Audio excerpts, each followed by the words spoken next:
ඉතින් යාළුවනේ ඔයාලව බලන්න අපිට ටික දවසකින් එන්න බැරි වුණානේ. ඉතින් ඔන්න අද අපි ආවා. මෙන්න ඉතින් ඔයාලා ආදරය කරන ටිටිපටියක් ඉන්නවා. ගොඩ දවසකින් තමයි ඔයා යාළුව දකින්නේ. මෙන්න ඉතින් අපිත් එක්ක අපේ අලබෝලේ හොරගෙඩිය දෙන්නම යනවා. මෙන්න ඉතින් තවත් චූටි යාළුවෙකුත් ඉන්නවා අපිට. මගදී හම්බුනේ මෙයාව. ඔන්න ඉතින් අපේ නැන්දගේ මාමගේ බට්ටිච්චිත් අපිත් එක්ක යන්න එනවා. මේ බලන්නකෝ ඉතින් අපේ ගෙදර ඉන්න තොත්තපපත් බයිසිකල් පදින හැටි. අන්න යාළුවනේ ඔයාලට පේනවද වෙලේ ඉන්න මොනර යාළුවෝ ටික? ඔයගොල්ලෝ බලන්න ඇති නේද අපි කොහෙද යන්නේ කියලා? අපි යන්නේ අද ගොයන්පල හිටවනවා බලන්න. මෙන්න ඉතින් අපි යන පාරේ ලස්සන රබර් වත්තකුත් තියෙනවා. බලන්නකෝ ළමයිනේ ඒක ලස්සන. ඔයගොල්ලන්ට පේනවද චූටි දලපාරකුත් තියෙනවා?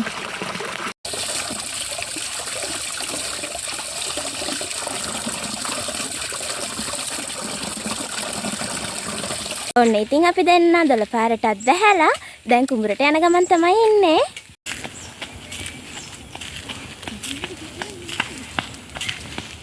කොහෙද ඔය දුවන්නේ? කෝ ඉන්න මාත් එන්නම් බලන්න. මෙන්න බලන්නකෝ යාළුවනේ අපේ නංගි හොයාගත්තු දේ ලස්සන ලිඳක් හොයාගෙන ෂෝක් වතුර ටික නේද? වෙන්න.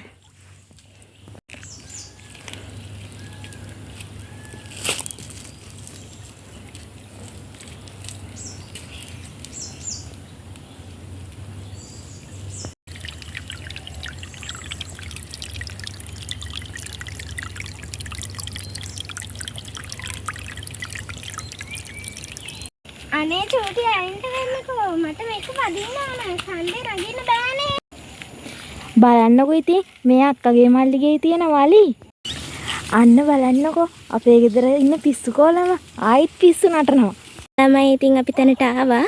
අපි ගිහිල්ලාම බලමුකෝ ගොයන්පල හිටවන්නේ කොහොමද කියලා.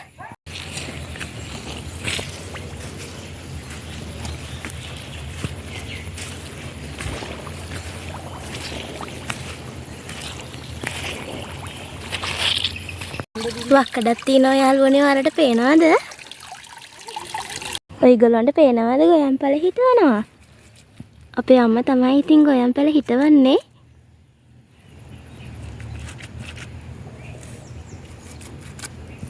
ලස්සන බලන්නකෝ ඉතින් මේ පුංචි කුඹුරේ ආයේ.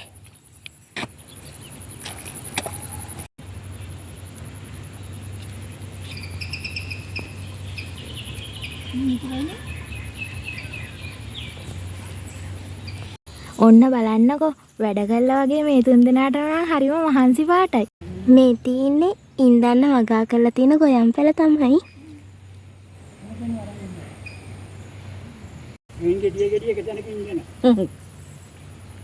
එතකොට මේවා මෙන් එකක් ගලවලා මෙහෙම අරගෙන හිටවන්න එක එක.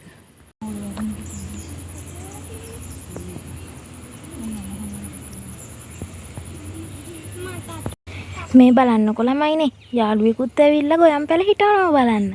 ඉතින් යාළුවනේ ඔයාලා දැක්ක නේද ගොයන්පල හිටවන හැටි? එහෙනම් යාළුවනේ ඔයාලා අපිට ආදරේ නම් අපේ channel එක subscribe කරන්න, අපිට like එකකුත් දාගෙන යන්න. අපි අදට ගිහිල්ලා නම් අලුත් වීඩියෝ එකකින් ආයෙ ඉක්මනටම හම්බෙමු. එතකන් ඔයාලා සතුටින් පරිස්සමින් ඉන්න. bye.